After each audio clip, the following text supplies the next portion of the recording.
আশা করি আপনারা সবাই ভালো আছেন বন্ধুরা। আজকে এই যে আমরা রস জ্বালিয়ে গুড় বানাবো।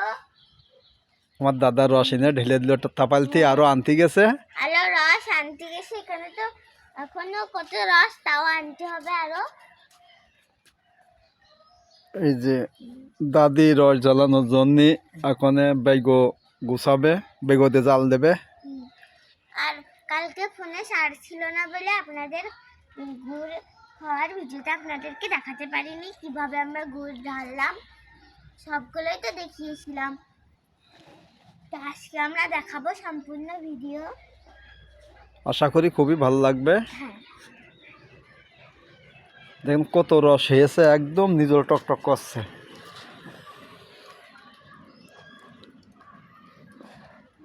অনেক রস। আম্মু রস খায় নাকি শোনে? ভাইয়ের রস খায় নাকি শোনো? আম্মু ভাইয়ের রস খায় নাকি শোনো?